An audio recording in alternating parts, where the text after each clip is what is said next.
Hello guys, welcome back to the video. ഇന്നത്തെ നമ്മുടെ video എന്ന് പറയുന്നത് 35,000 ബഡ്ജറ്റ് റേഞ്ചിന് താഴെ വാങ്ങാവുന്ന 5 ബെസ്റ്റ് സ്മാർട്ട് ഫോൺസ് ആണ്.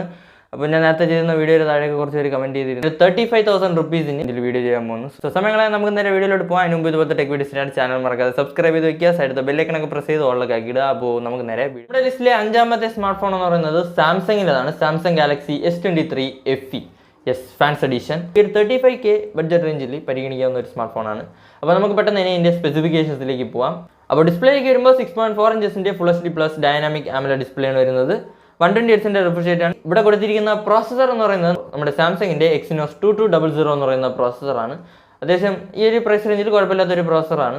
കുഴപ്പമില്ലാത്തൊരു പെർഫോമൻസ് നിങ്ങൾക്ക് ഈ ഒരു സ്മാർട്ട് ഫോണിൽ കിട്ടും. ഇനി ക്യാമറയിലേക്ക് വരുമ്പോൾ 50 മെഗാ പിക്സലിൻ്റെ മെയിൻ ക്യാമറയാണ് വരുന്നത്. പിന്നെ 12 mega pixel plus 8 mega pixel എന്നുള്ള രീതിയിലാണ്. സെൽഫി ക്യാമറ വന്നിട്ട് 10 മെഗാ പിക്സലാണ്. ഇവിടെ നിങ്ങൾക്ക് 8K വീഡിയോസ് 24 FPS വരെ ഷൂട്ട് ചെയ്യാൻ പറ്റും. ഒരു 35,000 ബഡ്ജറ്റ് റേഞ്ചിൽ വ്ളോഗിങ്ങിനൊക്കെ സ്മാർട്ട് ഫോൺ നോക്കുകയാണെങ്കിൽ നമ്മുടെ ഒരു Samsung Galaxy S23 FE fans edition നോക്കാവുന്നതാണ്. ഒരു നല്ല ക്യാമറ ക്വാളിറ്റി നിങ്ങൾക്ക് ഈ ഒരു സ്മാർട്ട് ഫോണിൽ കിട്ടും. പിന്നെ out of the box Android 13 വരുന്നത്, 14 ഒരു ജനറേഷൻ പറയുകയാണ്. ബാറ്ററിയിലേക്ക് വരുമ്പോൾ 4500 mAh ബാറ്ററിയാണ് വരുന്നത്. 25 വാട്ട്സിൻ്റെ ഫാസ്റ്റ് ചാർജിങ്. പിന്നെ IP68 വരുന്നത്. Dual stereo speakers. അപ്പോൾ പ്രൈസിംഗിലേക്ക് വരുമ്പോൾ 8+128GB ROM വേരിയൻറ്റ് 33,999 റുപ്പീസാണ്. അപ്പോൾ ഈ ഒരു 34 ബഡ്ജറ്റ് റേഞ്ചിൽ ഒരു ബെസ്റ്റ് ക്യാമറ ഫോൺ ഒക്കെ നോക്കുകയാണെങ്കിൽ നമ്മുടെ ഈ ഒരു സാംസങ്ങിൻ്റെ ഗാലക്സി S23 FE നോക്കാവുന്നതാണ്. അപ്പോൾ നമ്മുടെ ലിസ്റ്റിലെ നാലാമത്തെ സ്മാർട്ട് ഫോൺ എന്ന് പറയുന്നത് മോട്ടോയുടേതാണ്. Moto H50 Pro.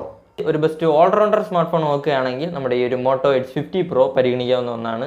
അപ്പോൾ നമുക്ക് പെട്ടെന്ന് തന്നെ സ്പെസിഫിക്കേഷൻസിലേക്ക് പോകാം. അപ്പോൾ ഡിസ്പ്ലേയിലേക്ക് വരുമ്പോൾ 6.7 ഇഞ്ചസിൻ്റെ 1.5K POLED കർവ്ഡ് ഡിസ്പ്ലേ ആണ് വരുന്നത്. 144 ഹെർട്സിൻ്റെ റിഫ്രഷ് റേറ്റ് ആണ്. 120 ഹെർട്സ് അല്ല, 144 ഹെർട്സ് കിട്ടുന്നുണ്ട്. നമ്മുടെ വലിയ വ്യത്യാസമൊന്നുമില്ല. പിന്നെ 2000 നിറ്റ്സിൻ്റെ പീക്ക് ബ്രൈറ്റ്നസ് ആണ് വരുന്നത്. ഇവിടെ കൊടുത്തിരിക്കുന്ന പ്രോസസർ എന്ന് പറയുന്നത് നമ്മുടെ സ്നാപ്ഡ്രാഗൻ്റെ 7 Gen 3 ആണ്. അപ്പോൾ നേരത്തെ പറഞ്ഞ പോലെ തന്നെ ഒരു ബെസ്റ്റ് പെർഫോമൻസും നിങ്ങൾക്ക് ഈ ഒരു സ്മാർട്ട് ഫോണിൽ കിട്ടും. നമ്മുടെ ഒരു ഫ്ലാഗ്ഷിപ്പ് ലെവൽ പെർഫോമൻസ് ഒന്നും അല്ല, എന്നാലും അത്യാവശ്യം ഈ ഒരു 30K ബഡ്ജറ്റ് റേഞ്ചിൽ കിട്ടാവുന്ന ഒരു നല്ല പെർഫോമൻസ് നിങ്ങൾക്ക് ഈ സ്മാർട്ട് ഫോണിൽ കിട്ടും. ഈ ക്യാമറയിലേക്ക് വരുമ്പോൾ 50 മെഗാ പിക്സലിൻ്റെ മെയിൻ ക്യാമറയാണ് വരുന്നത്. പിന്നെ 13+10 എന്നുള്ള രീതിയിലാണ് ബാക്കി അറേഞ്ച്മെന്റ്സ്. സെൽഫി ക്യാമറ വന്നിട്ടും 50 മെഗാ പിക്സലാണ്. ഇവിടെ നിങ്ങൾക്ക് 4K വീഡിയോസ് 30 FPS വരെ ഷൂട്ട് ചെയ്യാൻ പറ്റും. സെൽഫി ക്യാമറയിൽ നിന്ന് 4K വീഡിയോസ് ഷൂട്ട് ചെയ്യാൻ പറ്റും. അപ്പോൾ ഒരു ബ്ലോഗിങ്ങിനൊക്കെ വേണമെങ്കിൽ അത്യാവശ്യം കുഴപ്പമില്ലാതെ ഉപയോഗിക്കാവുന്ന ഒരു സ്മാർട്ട് ഫോണാണ്. ഇനി ബാറ്ററിയിലേക്ക് വരുമ്പോൾ 4500 mAh ബാറ്ററിയാണ് വരുന്നത്. 125 വാട്ട്സിന്റെ ചാർജിങ് ആണ്. 50 വാട്ട്സിന്റെ വയർലെസ് ചാർജിങ്ങും കിട്ടുന്നുണ്ട്. Out of the box Android 14 വരുന്നത്. IP64 in display fingerprint scanner, dual stereo speakers by നമ്മുടെ Dolby Atmos, UFS 2.2 ആണ് കൊടുക്കുന്നത്. അപ്പോൾ അതൊരു ഡീമെറിറ്റ് ആയിട്ട് വേണമെങ്കിൽ പറയാം. അപ്പോൾ അത് മാറ്റി നിർത്തി കഴിഞ്ഞാൽ ഒരു ബെസ്റ്റ് ഓൾറൗണ്ടർ സ്മാർട്ട് ഫോൺ ആണ് നമ്മുടെ മോട്ടോ H50 Pro. അപ്പോൾ ഈ ഒരു സ്മാർട്ട് ഫോണിന്റെ പ്രൈസിംഗിലേക്ക് വരുമ്പോൾ 8+256GB ROM വേരിയന്റ് 28,949 റുപ്പീസാണ്. അപ്പോൾ ഈ ഒരു 29,000 റുപ്പീസിന് ഉറപ്പായിട്ടും കൺസിഡർ ചെയ്യാവുന്ന ഒരു ഓൾറൗണ്ടർ സ്മാർട്ട് ഫോണാണ് നമ്മുടെ മോട്ടോ H50 Pro. നമ്മുടെ ലിസ്റ്റിലെ മൂന്നാമത്തെ സ്മാർട്ട് ഫോൺ എന്ന് പറയുന്നത് വിവോയുടേതാണ്. Vivo V40.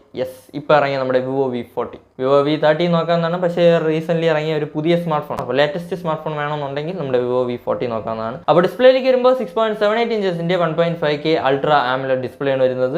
120 ഹെർട്സിന്റെ റിഫ്രഷ് റേറ്റ് ആണ്. 4500 നിറ്റ്സിന്റെ ലോക്കൽ പീക്ക് ബ്രൈറ്റ്നസ് ആണ് വരുന്നത്. ഇവിടെ കൊടുത്തിരിക്കുന്ന പ്രോസസർ എന്ന് പറയുന്നത് നമ്മുടെ Qualcommന്റെ സ്നാപ്ഡ്രാഗൺ 7 Gen 3 ആണ്.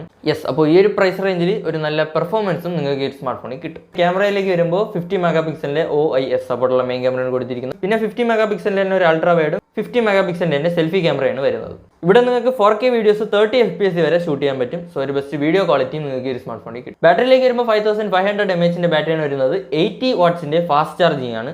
പിന്നെ out of the box Android 14 വരുന്നത്. IP68 in display fingerprint scanner, dual stereo speakers. അപ്പോൾ ഈ ഒരു സ്മാർട്ട് ഫോണിന്റെ പ്രൈസിംഗിലേക്ക് വരുമ്പോൾ 8+128GB ROM വേരിയന്റ് 34,999 റുപ്പീസാണ്.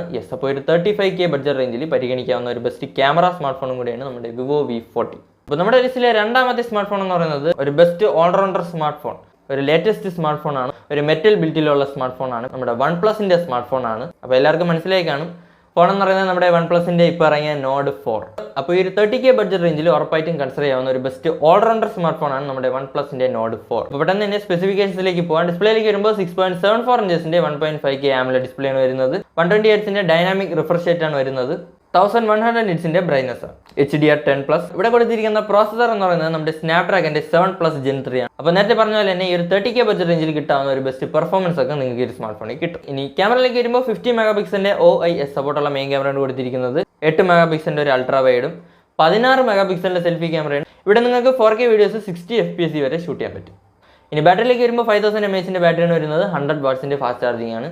ഔട്ട് ഓഫ് ദ ബോക്സ് 114 വരുന്നത്. In display fingerprint scanner, dual stereo speaker, LPDDR5X Plus UFS 4.0 കിട്ടുന്നുണ്ട്. ഇനി പ്രൈസിംഗിലേക്ക് വരുമ്പോൾ ഈ സ്മാർട്ട് ഫോണിന്റെ 8+ 128GB ROM വേരിയന്റ് 29,999 rupees ആണ്. അപ്പോൾ ഒരു 30K ബഡ്ജറ്റ് റേഞ്ചിൽ ഉറപ്പായിട്ടും കൺസിഡർ ചെയ്യാവുന്ന ഒരു സ്മാർട്ട് ഫോണാണ് നമ്മുടെ OnePlusന്റെ Nord 4. അപ്പോൾ നമ്മുടെ ലിസ്റ്റിലെ ഒന്നാമത്തെ സ്മാർട്ട് ഫോൺ എന്ന് പറയുന്നത് ഒരു ബെസ്റ്റ് ഓൾറൗണ്ടർ സ്മാർട്ട്, ഈ ഒരു 35K ബഡ്ജറ്റ് റേഞ്ചിൽ ഉറപ്പായിട്ടും പരിഗണിക്കാവുന്ന ഒരു സ്മാർട്ട് ഫോൺ എന്ന് പറയുന്നത് നമ്മുടെ iQൻ്റെതാണ്. iQ Neo 9 Pro ഇറങ്ങിയിട്ട് കുറച്ച് കാലമൊക്കെ ആയി, എന്നാലും ഇപ്പോഴും 35K ബഡ്ജറ്റ് റേഞ്ചിൽ ഒരു ബെസ്റ്റ് ഓൾറൗണ്ടർ സ്മാർട്ട് ഫോണാണ് ഈ ഒരു iQ Neo 9 Pro. അപ്പോൾ പെട്ടെന്ന് തന്നെ സ്പെസിഫിക്കേഷൻസിലേക്ക് പോകാം. ഡിസ്പ്ലേയിലേക്ക് വരുമ്പോൾ 6.78 ഇഞ്ചസിൻ്റെ 1.5K QHD plus AMOLED 10-bit display ആണ് വരുന്നത്. 144 ഹെർട്സിന്റെ റിഫ്രഷ് റേറ്റ് ആണ് കിട്ടുന്നത്. 120 ഹെർട്സ് അല്ല, 144 ഹെർട്സ് ആണ്. നമ്മുടെ വലിയ വ്യത്യാസമൊന്നുമില്ല. ചിപ്സെറ്റിലേക്ക് വരുമ്പോൾ ഇവിടെ ഡ്യുവൽ ചിപ്സ് ആണ് കൊടുത്തിരിക്കുന്നത്. ഒന്നെന്ന് പറയുന്നത് നമ്മുടെ സ്നാപ്ഡ്രാഗന്റെ 8 Gen 2ഉം രണ്ടാമത്തത് iQന്റെ Q1 സൂപ്പർ കമ്പ്യൂട്ടിംഗ് ചിപ്പ് എന്ന് പറഞ്ഞൊരു ചിപ്പും. അപ്പോൾ ഗെയിമിങ്ങിനും നല്ലൊരു പെർഫോമൻസ് സ്മാർട്ട് ഫോൺ ഒക്കെ നോക്കുകയാണെങ്കിൽ ഇത് ഉറപ്പായിട്ടും പരിഗണിക്കാവുന്ന ഒന്നാണ്.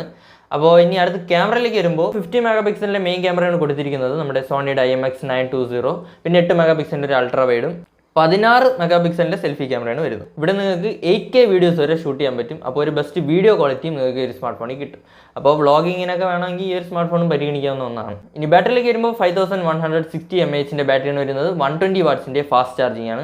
ഔട്ട് ഓഫ് ദ ബോക്സ് 114 വരുന്നത്. In display fingerprint scanner, dual stereo speakers, LPDDR5X Plus UFS 4.0 കിട്ടുന്നുണ്ട്. ഇനി ഈ ഒരു സ്മാർട്ട് ഫോണിന്റെ പ്രൈസിംഗിലേക്ക് വരുമ്പോൾ 8+ 128GB ROM വേരിയന്റ് 34,999 rupees ആണ്. അപ്പോൾ ഈ ഒരു 35,000 rupeesന് ഉറപ്പായിട്ടും പരിഗണിക്കാവുന്ന ഒരു ബെസ്റ്റ് ഓൾറൗണ്ടർ സ്മാർട്ട് ഫോണാണ് നമ്മുടെ ഈ ഒരു iQ Neo 9 Pro. അപ്പോൾ അത്രേ ഉള്ളൂ. ഇതൊക്കെയാണ് 35,000 ബഡ്ജറ്റ് റേഞ്ചിന് താഴെ വാങ്ങാവുന്ന 5 best smart phones in my opinion. അപ്പോൾ ഇനി അങ്ങനത്തെ വീഡിയോ ആണ് വേണ്ടതെന്നുള്ളത് നിങ്ങൾ കമൻറ്റ് ചെയ്യുക. വീഡിയോസ് ഒക്കെ വരുന്നതായിരിക്കും. വീഡിയോ ഇഷ്ടപ്പെട്ടെങ്കിൽ ലൈക്ക് ചെയ്യുക. ഇതുപോലത്തെ ടെക് വീഡിയോസിനായിട്ട് ചാനൽ മറക്കാതെ സബ്സ്ക്രൈബ് ചെയ്ത് വയ്ക്കുക. സൈഡത്തെ ബെൽ ഐക്കണൊക്കെ പ്രസ് ചെയ്ത് ഓളൊക്കെ ആക്കി ഇടുക. അപ്പോൾ ഇതുപോലെ മറ്റൊരു വീഡിയോയിൽ കാണും വരെ ബൈ.